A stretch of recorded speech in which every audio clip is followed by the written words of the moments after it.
Oh, we're covering Super Paper Mario today. This one might actually hurt a bit. Here today, ladies and gentlemen, we've got the third Paper Mario game, and judging by the shreds of gameplay you're seeing, it's a complete departure from everything that came prior. Whether or not that's good in a vacuum is among what we'll see today, as of course your regularly scheduled deep dive into Super Paper Mario as a game is what we're here locked in for. As this game is very perplexing in a weird state of existence, essentially being a mixed bag of good or bad in a review type look, really just depending on who you ask. And in a series type context, well, it's the beginning of the disaster. Now, how justified such responses are is what I hope to discover, as here we're gonna overanalyze the game to see how good it is actually on its own merits and in the series context, because there's a very good reason as to why it's divisive. Anyways, ignoring the part where I question if the in-video timestamps do anything, get your popcorn prepped because it's time to nerd out all over a children's game.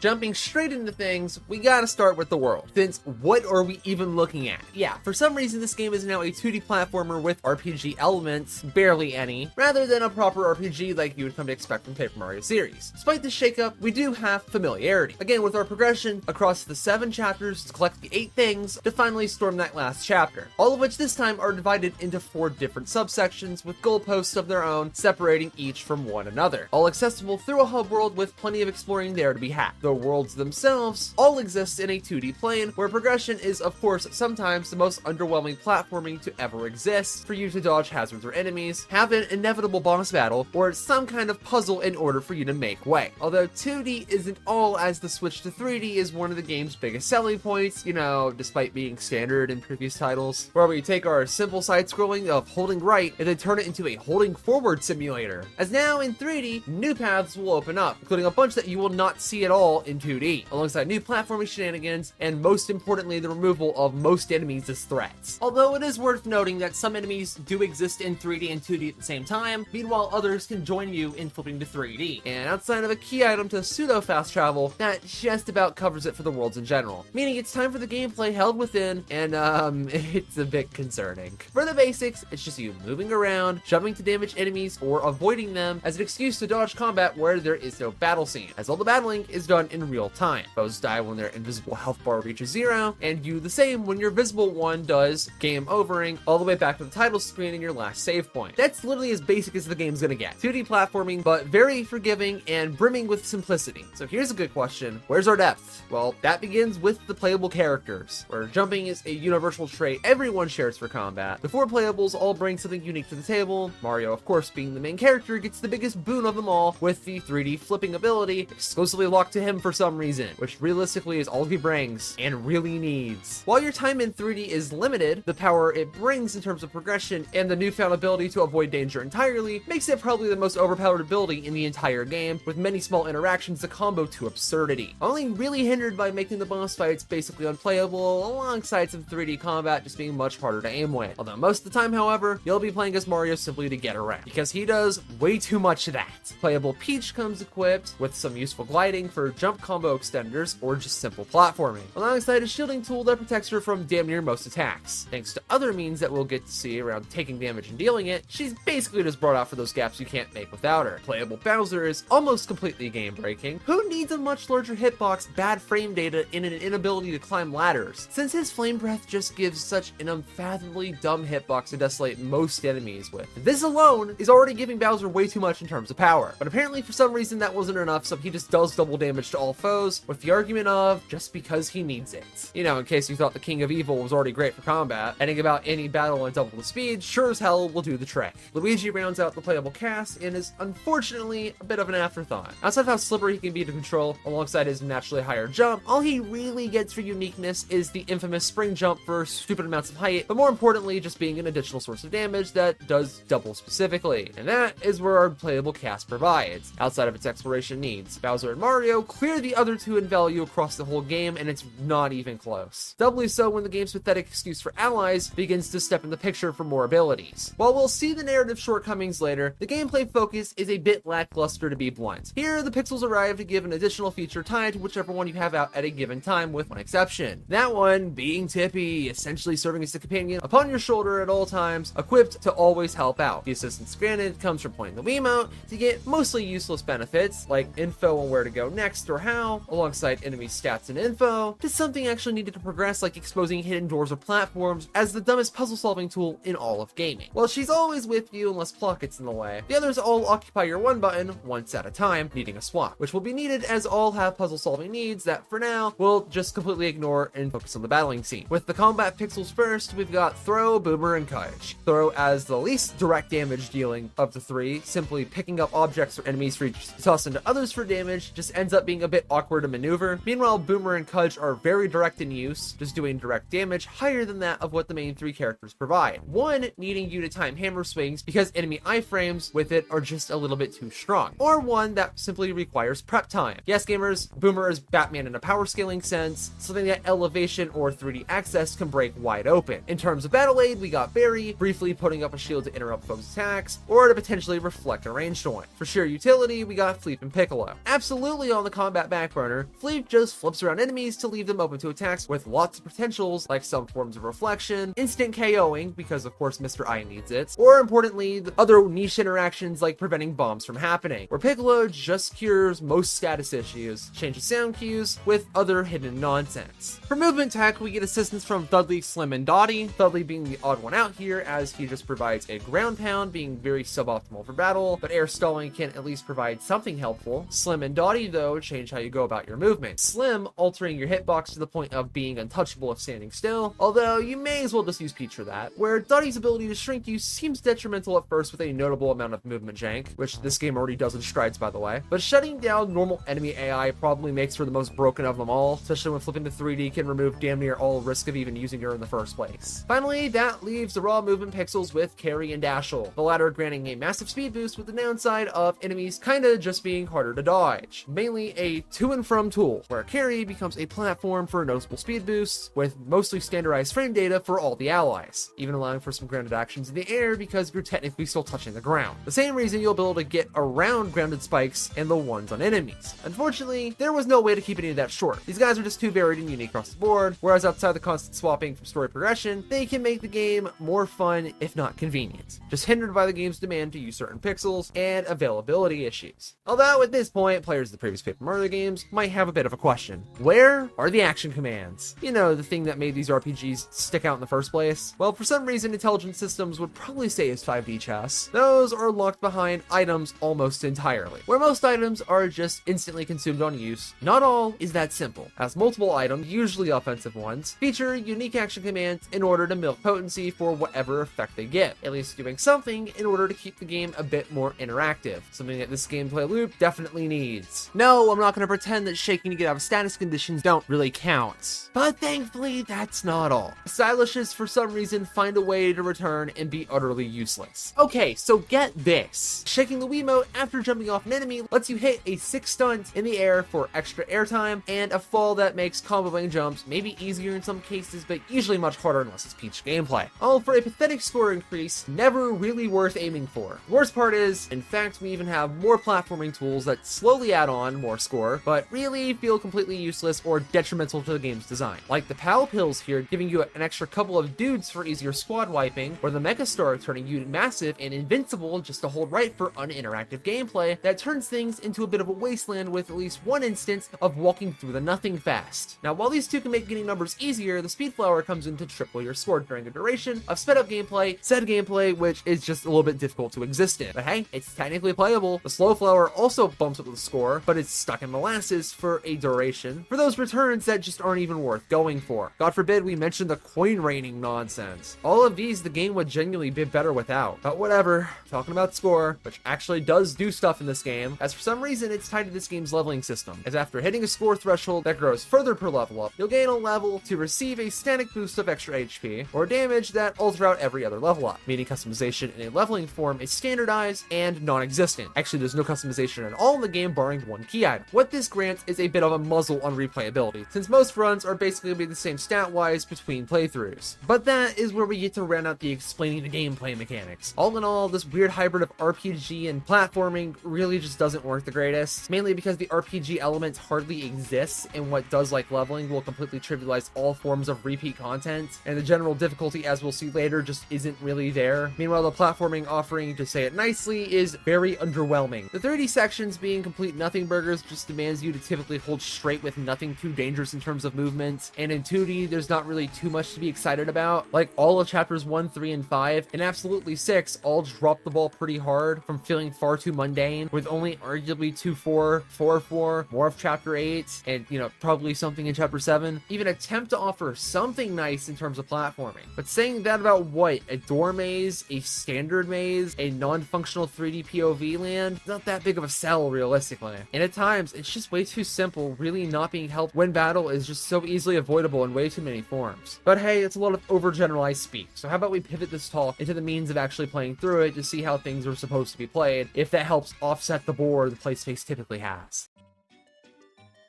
To attempt to critique anything in regards to the playthrough, the basic structure of the moment-to-moment gameplay from start to finish will be needed on this thankfully very linear game. But for our progression walkthrough, it's really just starting with dialogue before running off to a heart pillar to simply enter chapter 1, run all 4 segments back to back before looping again for chapter 2's pieces, again for chapter 3, but Tippy is absent from this one, again for chapter 4 and 5, despite chapter 4's delayed start, again all briefly looked over because the structure is painfully linear. Chapter 6 starts normally, but at the end of 6-1, everything goes wrong, and there's a bunch of just holding forward until you're booted out to hold forward once again for 2 minutes before more dialogue and gameplay, with a weird entry into chapter 7-1 pixelless and partnerless until it's clear. Repeating heart pillar stuff with your pixels, now slowly gaining back partners where chapter 8 is the norm, with partner availability being weird for the finish, where post-game really just deprives you of your butterfly until you buy a new one. But that's basically our look through the window of the playthrough's flow. How about analyzing the pressure points of progression? Again, not everything is typically as easy as just holding forward. We got some weird stuff like 4-1 and 4-3's gameplay mix-ups with a side-scrolling shooter for some reason. It's almost just button mashing like it hardly even matters. Or a lot of the more free-flow gameplay of going all over the place, like in 3-4, the latter's 3 subsections of chapter 5, or 7-4. But no, gamers, we want the flaws since otherwise everything else just works. And with that, it's really only one truly bad chapter. Forget about our low-gravity nonsense, emulation issues with lighting fires, 20 battles in a row, or the joke about meaningly grinding the rubies. Okay, actually, chapter 2-3 is some absolute atrocious nonsense, but we can't put the spotlight on this section that has no enemies in it and just expects you to sit there and waste your time grinding just to go off and get the damn passwords to go do whatever. Like, as genuinely terrible as this chapter is, at least nothing bad has ever happened in the hamster wheel room. But no, the blood is in the water, specifically for one chapter, and you already know that's chapter 5-1. Everybody and the fleas and their dogs have heard about this terrible progression, where we get this really short chapter of just a measly 3 rooms with very short playtime the devs artificially inflated. For reference, it starts with dialogue, then turns into you looking for the goal where you simply hit 3 blocks, where this guy can tell you the solution to.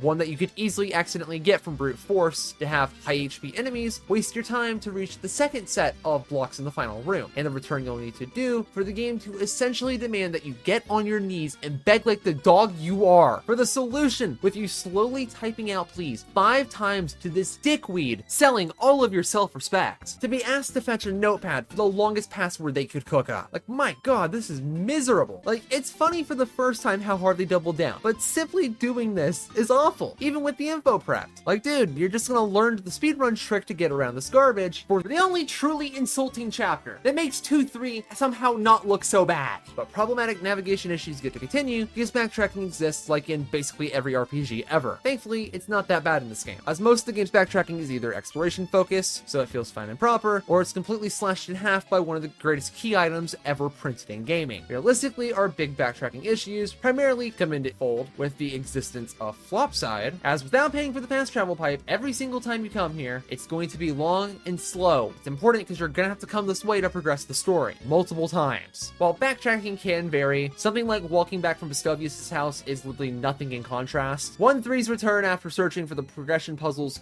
can be a bit slow. 3-2's backtracking after getting Thudley exists. 3-4's run back to cache the keys feels completely empty. 4-2's long walk back with the toilet paper makes you want to use it instead. 4-3's backtracking can be pretty bad after fetching the chocolate. 5-1, as mentioned, if played properly, potentially twice. 5-2's collectathon to grab Cudge will have you ready to just be done. 5-3's got the walk back from fetching Flint Cragley's men, made more unbearable with these long minecart rides. Going from Luigi to Loveby can just be a little bit slow in 7-1, but that's nothing when the witch's little optional book fetching session in 7.2 exists, as thankfully it sends you where you need to go, but sadly it makes you have to repeat the platforming upwards that you just did. Returning back to Peach from getting the black apple, and then going back up immediately afterwards is absolutely thrilling, and 7.4's Megastar path, but backwards will make you wish it wasn't in the game at all. While backtracking does have this habit of being a little bit frequent, it's genuinely not a big deal whatsoever. At worst, it could be deemed mildly irritating, which is where our stage completion comes to an end. The game's got a bit of a weird game flow to it, but honestly, despite the ups and downs, it's still enjoyable unless you're like a die-hard platforming gamer. The gameplay is simple and to the point most of the time, although playing through the game can absolutely get muddied in fun, as the level curve seems to stomp on the game's difficulty, which is weird, as it's hardly even the leveling system's fault. Assuming that you battle most enemies in the game that you cross without the assistance of the pit or obvious grinding, you'll typically end the game around levels 12 to 13, around the threshold for 40 HP and 7 damage, generally speaking. It's really not that impressive and close to the expected results. So how is this game so easy? Well, the real death nail just comes through the enemies, and the bosses especially just being complete jokes. As normal enemies really just don't do much during a playthrough. Side content, sure, but that's a different beast entirely, as most of the game is littered with pathetic damage output for most of its runtime. Chapter 1 is rightfully littered with 1 damage enemies. Chapter 2 does the same, but with notably less enemies offered. Even in Chapter 3, you'd be lucky to see 2 damage. By Chapter 4, 2 finally becomes the standard, which isn't always met. Even by Chapter 5, 3 exists, but 1 is still relevant, and 2 is still standard. Even 6 keeps tossing 2 damage like you like a madman. Chapter 7 still has issues, plenty of them, but thankfully begins to scale, where Chapter 8 can at least find stuff like 5s and 6s. But it's really all over the place. The mid-game in particular just lets your HP level ups snowball out of control and only really catch up until Chapter 8. You're never really worried about basic enemies, and bosses kind of slack in this regard too, as the main chapter bosses from the first 3 worlds just unfortunately for some reason always hit in intervals of 1, before others inevitably attempt to be reasonable as to even kind of getting there. Okay, so sure, they fare off better after Chapter 3, but here's the question. How are the bosses, like quality-wise? It's weird. Fractail and Racktail end up as weird bosses because their fights are negative just because it's slow, but odd in their battle just being based on hits rather than taking damage. Which for Fractail, you know what, sure, okay. Racktail ends up being really weird because it's a super boss that just repeated the most basic boss in the entire game that did next to nothing, but it's just way more cheesable for no reason whatsoever. Chunks, despite appearing 4 total times, ends up being a decent recurring boss, just courtesy of just having a better kit over time, where unfortunately most of his boss fights are victim to low damage outputs. Chapters 2 and 8 Mimi also share that hit-based KO rather than damage, just ending up being fine. Just some jumping shenanigans are off sometimes, whereas the Chapter 6 fight can actually be pretty difficult to get in on. Challenge? Here? How? Both versions of Bowser are fine, but sadly showcase the game's few options for combat. Big blooper! Slow, bad, and actually hit-based battle again, except because you're in the water, it's basically free. Honestly, both Dimension fights are fine. Francis ignoring the issue of being solved is just very underwhelming, but the optional rematch in 8-2 being a copy and paste surely was not helping beat the 1 damage allegations. Mr. L is janky and kinda lame, enough said. Robot on the other hand is just handicapped by the shooter playstyle, whereas the L-type version at least leaves a lot of options for damage as bad. King Crocus is pretty good, made lethal from surprise. More jank in phase 1. Bone Chill! Yeah, I know, good joke. Easily the biggest victim of the game's design. Luigi hard counters, and you only realistically have one other option to do damage, featuring more jank and general slowness. Yes, ladies and gentlemen, that was the king of sub 30-second boss fights. Count Black is one of the other game's good fights, since damage actually exists, sadly being held back by the arena's terrible camera, followed by Super Dimentio's awesome bullet hell, but only partially. Leaving just the Shadow fights, which all have jank. Dark Mario's absurd anti-airing is ludicrous, with the fights helped out by massively crazy damage. With such a seemingly strong offering, where did it all go wrong? Well, it's mainly because the damage-based bosses just have a habit of dying a little bit too fast. And that's before even looking at the ones who fall based on hits rather than damage, as they are way more easy to exploit. Between some movement cycles your faster characters can abuse, and Bowser's mind-numbing power really just leaves the foes ready to tap out when you haven't even heard the bell, really just leaves blitzing through the late game bosses deceptively easy, whereas the previously mentioned early game slacks massively in damage. Although that's kind of an issue in general. Alright, one last thing to note in the playthrough section is the existence of chapter intermissions, since this time they hardly matter, as in between every chapter you get dialogue, followed by more dialogue, with only the intermissions after chapter 1 and 2 featuring gameplay sections where Peach and Luigi are just gonna play NASCAR. Yeah, outside of story, not really much is added, allowing you to get back into the action much sooner. Where we stop, that's playing the game. Kinda easy and kinda bland. Enjoyable, yes, but sadly the actual enjoyable factors of the game we've yet to even get to.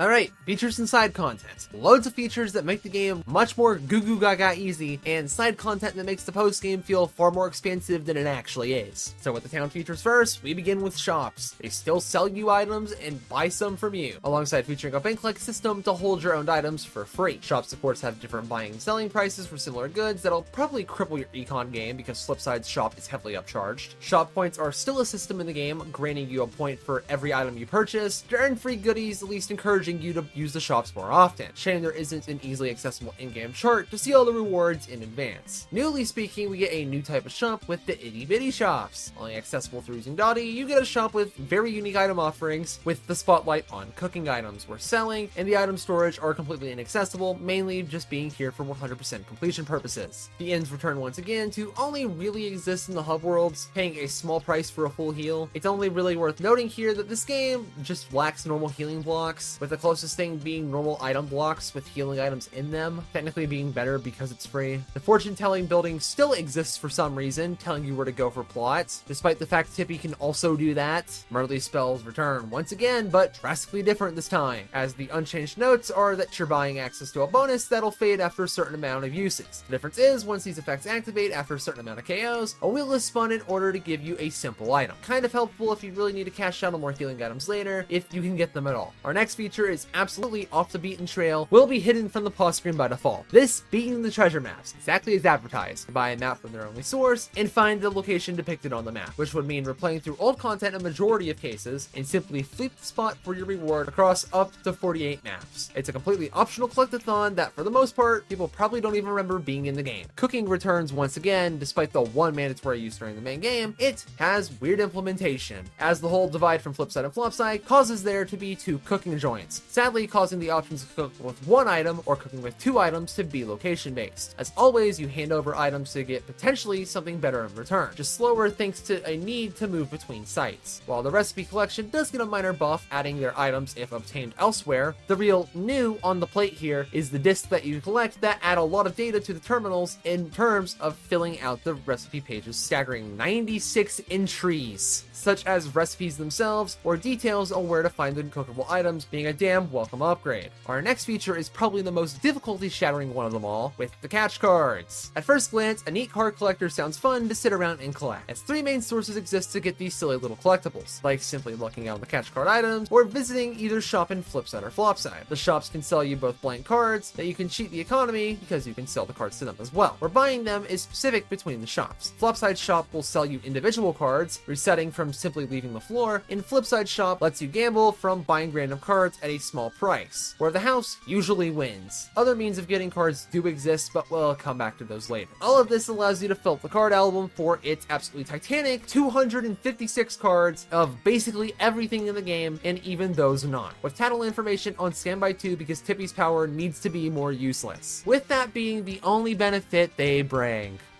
Oh, how I wish that were true. The game-breaking elements come from the other bonus of having these cards, as having cards of any enemies will multiply the damage done to that specific enemy. 2x multiplier for one card, that goes up by 1 per every copy you have. Yeah, just in case the game's leveling system wouldn't lead you to completely steamroll the game, now you've got a system that'll completely trivialize them further, only held back by availability issues for the main game. Whereas the post-game run is sitting there spreading its cheeks. But oh wait, there's more, as some cards have extra useful effects that go above the ones for foes, as the 4 cards for the playable characters will also provide a damage boost, but to every single enemy, essentially putting the game's difficulty in a car crusher. But wait, there's even more, as Mario's card specifically will allow him to stay in 3D, but the damage timer no longer goes down, for even more reason to never swap off Mario, for a very fun collecting but absolutely difficulty shattering gameplay system. But that's really not even enough for getting damage. So let's go get it the other way, the arcade. Oh wait, no, the damage booster's overpriced. Never mind. Yeah, the arcade here is a minigame hub that focuses on the Wiimote's motion control gimmicks. You pay coins for tokens that can be traded out for rewards that can get up to crazy prices, or they're used for entry into the 4 minigames, one of which is unlockable, very easily so. For our minigame reviews, they are all incredibly simple. Forget Me Not is the most basic memory matching game ever with occasional tile swapping. Mansion Patrol is basically just ripped from Mario Party 8, just aiming at boos to eliminate them. Tilt Island is just a horizontal Wiimote tilting endurance test that, for me, emulating it was basically unplayable. Lastly, Leaving Hammer Whacker, just being you timing downward swings to knock back shells. Probably the easiest of them all of which are endless in length, so you can just keep going and going and going if you even remember the arcade exists in the first place. Alright gamers, we're finally at the part that you've been waiting for, the actual gameplay sections. So let's get the big man back with the Pit of 100 Trials, as it's back and sadly gutted a bit. As again, we've got a dungeon that throws you against 90 floors of gameplay, with 9 for your reward floors, with an exit, and potentially the shopkeeper as well, where that final floor is for a boss. And the best part is that we've got 2 of these dungeons. Now, the big change comes to the rooms, as each floor will be slightly random, but technically that's only the way the enemies are scattered throughout, alongside some other progression pieces within the floor. Your floor 7 in one run will not be the same in the next. Essentially, your goal on each floor is to KO enemies until one just so happens to drop the key for the floor's locked door, all while you pretend the game over timer in the corner is an actual threat. Even if you play very slowly, typically this should never be an issue. You have aids in Mario's 3D ability, getting around walls and floors, alongside pipes that are realistically death traps to help you navigate, typically with you hoping the ladder doesn't even spawn at all. That's really it. 2 whole dungeons of the same gimmicks, but with different enemy pools, and the same failure of Bowser's impossible hammer swings. Flipside's Pit essentially just recycling Chapter 1-4's boss, rewarding you with running shoes, where Flopside's Pit is just insulting, with nothing but text for your first run, requiring another run just to have your boss fight that's a 4-in-1, where 2 are just roided up versions of bosses from before, with the game-breaking catch cards for your payoff. Thankfully, these dungeons are doable during the main game, with Flipsides partway into Chapter 2-1, with Flopsides after clearing Chapter 5, and Flipside's Pit as well. Whereas we actually do have proper post-game because the Samurai Kingdom does get rudely interrupted during the main game, where you just walk up to a fight and that's it. It's just smash after smash, melee after melee, brawl after brawl, where the place's only gimmick is just properly being a 100 battle gauntlet with save points after chapter intermissions, where once it's done, that's it, never to be repeated. So I hope you got every little title detail for the Samurai guys, as this in their dialogue gives them way more personality than they ever needed, where the side content is put to rest. Yeah, as far as battling content is concerned, we have some good stuff here, sadly hit by a bit of repetition and impaled once again by the game's battling system. But all things considered, it's still some good endgame content, which is how we game over our side features. Good collectathons and some lengthy battlegrounds to boot, being pretty solid all around. And when it comes time for the art direction, the game is a bit weird with a response that's just a bit overdramatic. Where most of the game's characters fit a familiar feeling art style that's just nice and vibrant or whatever, they're fine. It's the weird choice to have very abstract looking people in the same worlds that Discourse is usually seen around, say the pixels, maybe the Flipside townsfolk being pretty blocky, and the weird looking men, or the just out there direction of something like an Elagon, or maybe even the oddity of the silhouette enemies in the Flopside pits. The variety is much less in your face with the actual worlds in question, where the only thing that feels out of place is all of Chapter 3, with its 8-bit styling being the weird one among everything. As this game is a multi-world-esque hopping adventure, where, yeah, stuff's not really supposed to be too familiar, everything typically just ends up fitting pretty nicely. Again, outside of the regular characters in the 8-bit world, this one's always gonna feel off, regardless of context. But as a collective, solid visually, even if the game's blockiness can overstay its welcome sometimes. As for the music, a short and simple good from a bit forgettable to absolute cinema. From fine to the sounds that occupy your brain when you're trying to sleep for 8 hours and haven't yet, but it's already 5 a.m. Good lord, they did a phenomenal job with this one. Cool, we're done. Let's just go focus on the game's strongest aspect with the story. Yep, now it's time to lock in with the plot to truly see the game shine. Starting up a new save file, Mario and Luigi bored of peace and decide to coincidentally leave when Toad delivers the news of every single Mario game. They sneak off to stop Bowser, obviously thinking he has Peach, but no, that's actually what he's about to go do. So Count Bleck just shows up with Peach captured and completely rolls Mario. He talks hella shit, then abducts everyone in the castle. For what purpose? Who actually knows? Because we've got to reset the damn game to watch the intro now, as Bowser and Peach have been set up for marriage by the Count, although with Peach being mind controlled, world. Marriage ends up spawning a really angry heart because Bowser's dream getting fulfilled obviously would have strings attached. Luigi tries to step in to save the day, but ultimately nothing, and now the Count's plan is just going smoothly. Cue back to the actual game. Mario gets picked up by Kirby's best friend because what can he even do right now? In flip side, Mario gets tasked to save the world because it turns out he's one of the 4 heroes of prophecy, and there's a massive hole in the sky now that's going to suck off the world just looming. And for some other overwhelming nonsense that leads you to say no to saving the world. GG, game over, roll credits, get me out of here. I meant to say he says yes, locks into the heart pillar, and then he's off to the races with Tippy alongside him for the ride. Cut to the Count sending his goons to go after Mario, cut back to Mario going in debt for some powers, in a very plot-like chapter where he's fetching the 8 things, where he already got one for free, mind you, and then gets another one. Peach escapes the castle on the grounds of the plot saying so, where Mario very conveniently finds her to cook her some food. And then off they go again, hoping Merly will just give them number 3. Unfortunately, Mimi beats them here to harass them with crippling debt and the impending horror game sequence. Whatever, she's beat and Pure Heart 3 is had. Cut back to the bad guys and nobody really cares. Luigi gets mind controlled, where the squad locks in for chapter 3, where Tippy gets immediately abducted, and this is where Bowser just randomly shows up. One incredibly lame fight later, obviously Mario wins, and with no other choice left, Bowser's wife sweet talks him into joining the squad. They make the nerd think again, and Tippy, now rescued, manifests the Pure Heart, striking down 2 butterflies with 1 stone. Heading into chapter 4, Mario forgets how to breathe in space and nearly dies.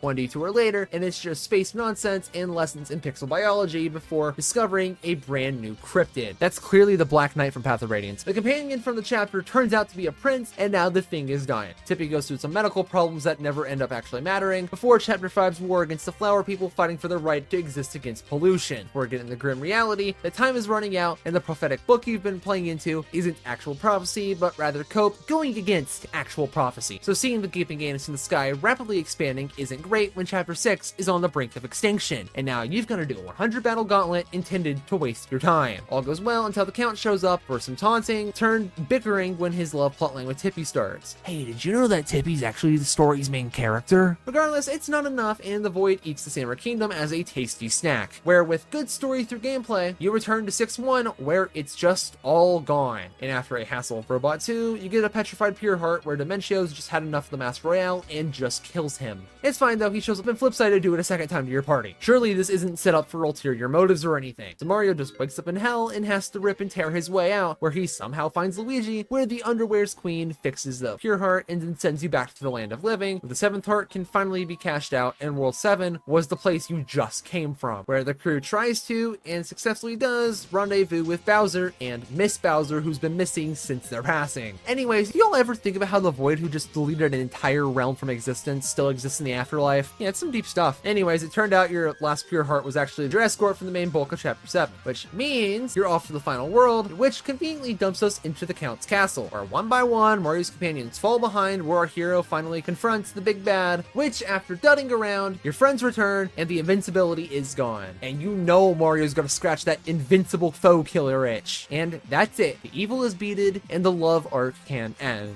But oh wait, Dimentio's actually a traitor wanting the Chaos Heart for himself. Luigi's brainwashed because of course he is, and oh boy, more invincibility. While on his deathbed, Count Black and Tippy do lovey-dovey stuff that revive the Pure Hearts for your ticket through even more unhurtable stuff, where Dimentio falls. The Void keeps going for some more continued death, but hey, marriage happens, and now those two will never be seen again. And the day is saved. The end. Your friend is never returning for postgame, which is where you have it. An atrocious summary of the game's plot. A love story where the main character isn't even the one you play as. A plot that's mostly drip-fed between chapter intermissions to keep your eyes glued until it inevitably takes over the plot after half the game has already been dealt with, being the only real drawback. The plot gets extra built out by characters, as Bowser as always, it just has fire writing made better by being around for a larger chunk of the game, where even Peach and Luigi have notably more personality granted how little they can speak. At least they don't cripple the game's enjoyment though. Mario's inability to speak certainly leaves a bit to be desired since he suffers from the companion problem. Tippy does damn near most of the players talking, so while we do have instances where the main characters do have unique dialogue, Mario sadly gives you nothing paling in comparison to any kind of banter the other characters can give, punishing you for playing a character that for exploration and other movement purposes you want to lean on. Where Mario falls, at least most of the other characters will pick up the slack. From Bleck to his minions, the side characters to Tippy, it's all on lock. You know, unless it's a pixel because they only speak once and then never get heard from again. You know, if these guys were just tools, that would be fine, but they're tools disguised as characters, so yeah, bit of a letdown. Although it's very questionable why we have to have chapter intermissions for the sub areas. Like, hell yeah, dude. I'm glad I'm going from chapter 3.2 to 3.3. Oh boy, I'm glad that the party is holding forward. Thank you for telling me that and providing nothing of value. Really cool. Like, dude, you're literally playing the plot progression. You don't need this kind of text for the sub chapters. It's just pointless. The general world building is fine, granted its direction, with more backstory or lore lurking around the corner should you look hard enough. But dude, just go experience the story, because summaries will hardly get the point across. Among all the best that Mario Media has to offer, you know, not that the bar is high or anything.